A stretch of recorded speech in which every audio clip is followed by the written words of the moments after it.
Hey, I'm working on the Woodland Mills sawmill, and I'm working on for the board and batten siding that I'm going to put on my shop. One thing I like to do before I get started on the sawmill is pressure wash these logs, get all the dirt off so that blade will last a little bit longer.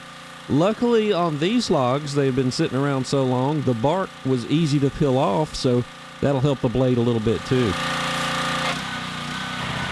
Once the log is loaded on the sawmill, I level it out by the pith in the middle, and to do that, I'm using just a jack from Harbor Freight. I purchased this Woodland Mills sawmill probably about a year ago or a little more, and I have really been impressed by it. The only thing I don't like about any full manual sawmill is lifting the blade with this winch. It really wears on your shoulder, but you know what? It gets the job done.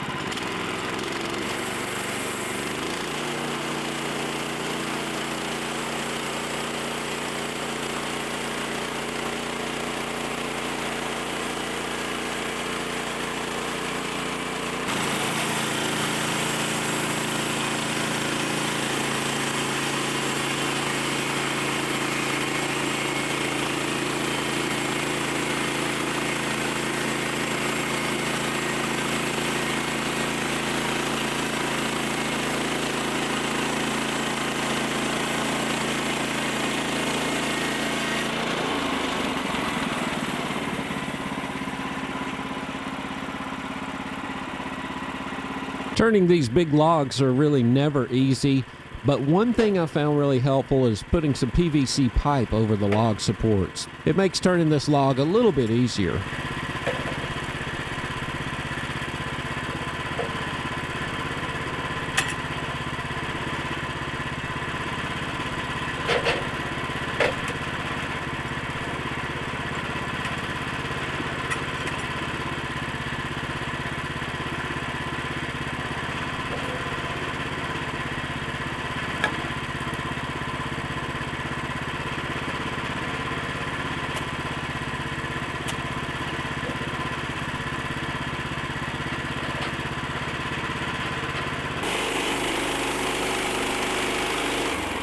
One thing you'll always want to make sure is your blade is not lower than your log stops, because the blade does not really mix well with metal. And I found that out the hard way.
This log has been sitting around for a pretty long time, and I wasn't sure if I'd really get anything out of it, but as I get closer to the inside, it looks a little more promising.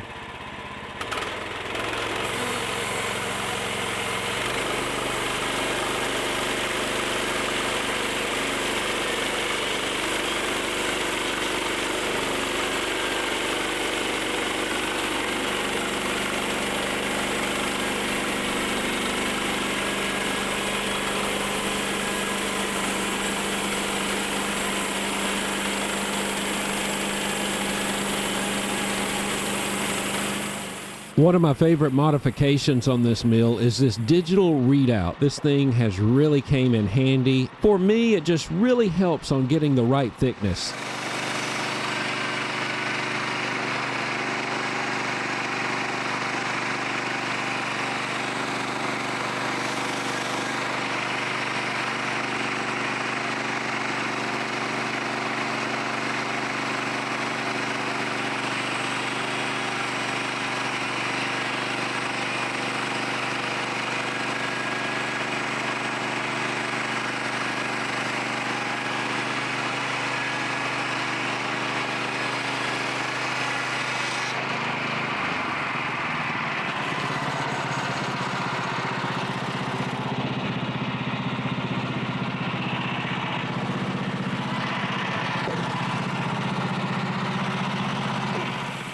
Right now I'm cutting some 1x4 strips to allow me to mount the boards and batten onto these strips to give it a little more support.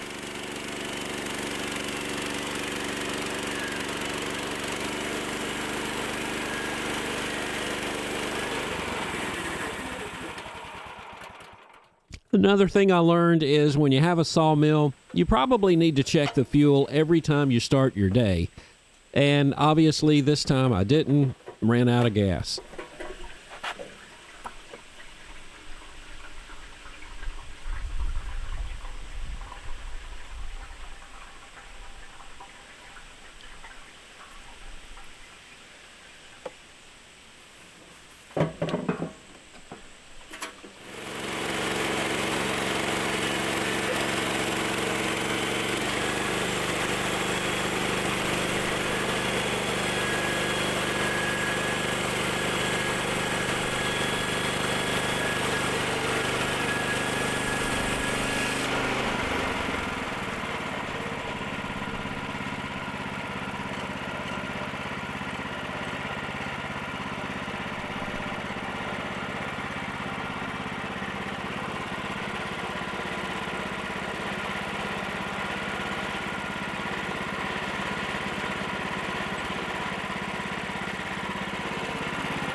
I think this is my favorite part of sawing a log. When we get to this point on this specific log, I'm getting a 1x4 and also a 1x12 with every pass.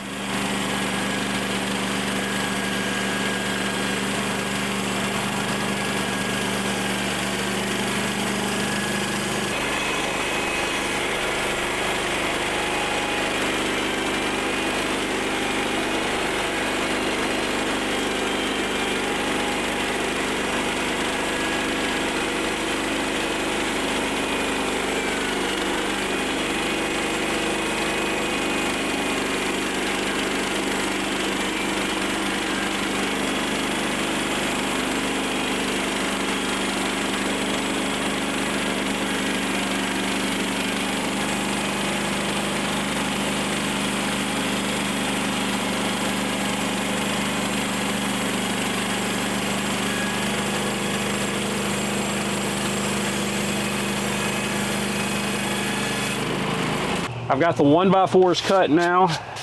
That'll go behind the board and batten on the shop. You know, sometimes I wonder, is it really worth all this time and effort to put in just to put board and batten siding? And I think the answer is probably yes. You know, I could have put T111 siding. That would have probably cost at least $2,000 around here.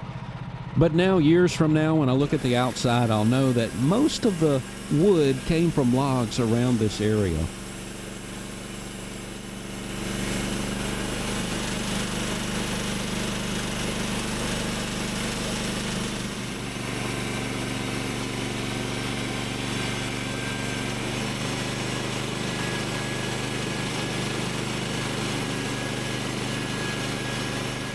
You'll notice all the sawdust blows toward the building. Unfortunately, this is kind of the situation that I ended up with.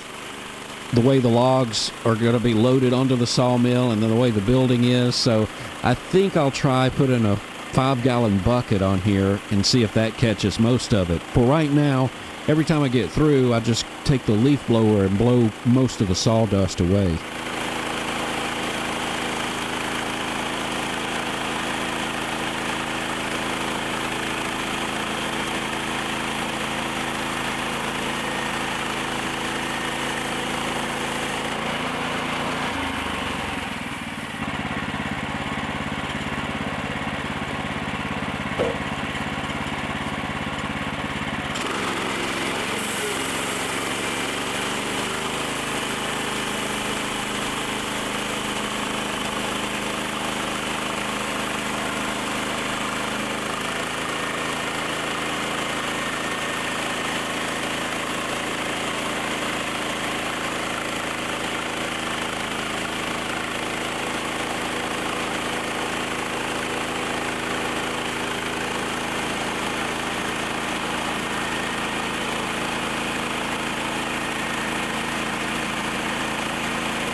After getting these boards done, it was time to call it a day because I had to load another log and really I was just kind of exhausted. So it's time for a new day and it looks like it's going to be overcast today, which is perfect for sawing lumber so you're not in the direct sun. By the way, if you're getting one of these mills, I suggest getting a really good cover like this one and it'll really help protect your mill.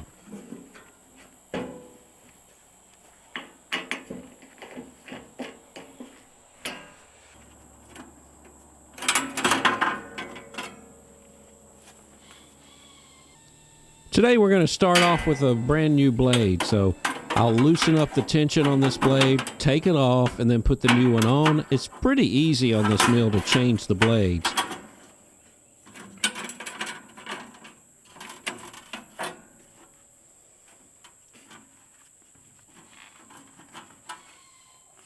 One thing I've really learned, if you want to keep that blade on, I use a torque wrench to get the tension just right.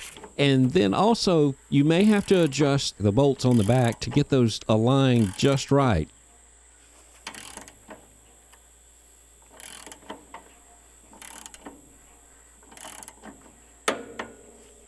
I always rotate the blade by hand several times to make sure that blade stays on in the middle. If it doesn't, I'll adjust the bolts on the back and get it just right. I've noticed if I spend a little more time getting that right, I haven't had any problems with the blade coming off.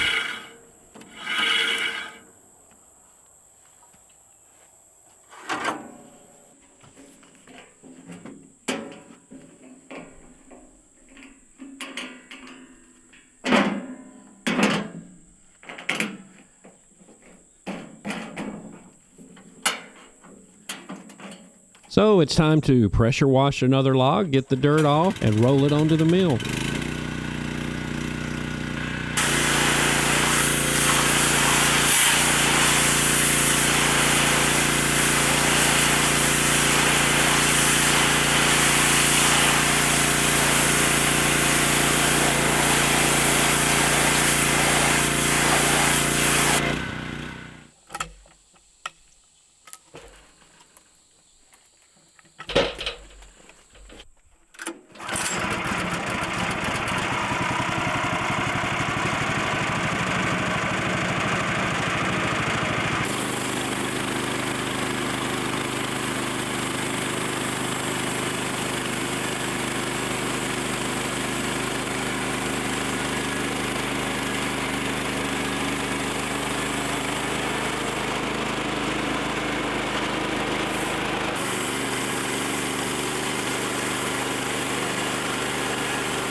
I ended up with enough boards to start the board and batten siding on one side of the shop. So in the next video, I'll start hanging this stuff and see how it looks.